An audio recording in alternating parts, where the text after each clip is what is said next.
and everything you see around the room are what I built to make the film. So I used the idea of the pre-cinematoid, the zoetrope, as essentially the filmmaking tool, bringing that up to date as a filmmaking tool rather than a tool or a toy for an individual viewer. And the film is all about the kinetics of Copenhagen, Denmark, and I collected moving images from Copenhagen. I was there for 8 months on a Fulbright fellowship, and I printed them onto inkjet paper, cut them, and recollaged them onto these wheels. So, and then I spin them and shoot them, so everything you see in the film is raw footage of the spinning wheels. So it becomes sort of a pop-up book collage in motion of the city. And Copenhagen sort of tends to have this fantastical kind of feel to it, so that kind of drove me to go with this process. And what inspired you to design this method of... The eternal drive to do something that has never been done before.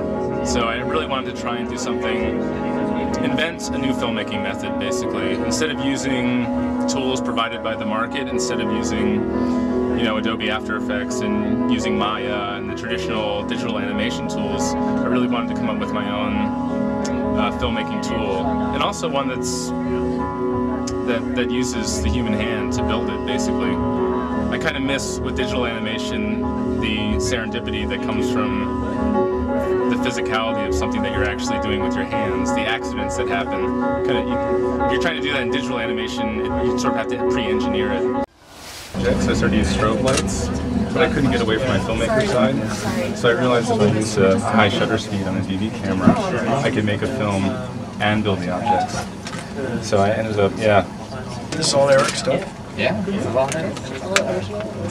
I'd like to call it the YouTube. You know what I like, what I really like hearing about is how you wanted to move away from the computer and do something with your hands. I mean, that's very exciting. Yeah, I think like now that we've sort of everyone's been working in the digital world for a long time, 10 years maybe. Let's see where you can go next. Let's move on now and see where it goes. Right. Maybe working with the hands and that. Yeah, exactly. And that's what I'm doing next. The next project, I'm building the animations in a 3D computer program and then using a 3D printer that actually prints objects. So I'm going to print the zoetropes as physical sculptural objects and then hand paint them. Oh, and really? so basically it's going to bring together the digital perfection, which also is real nice, but then bring the hand back into the process as well. Docs That Inspire is released under a Creative Commons license. Copyright 2007. Some rights reserved.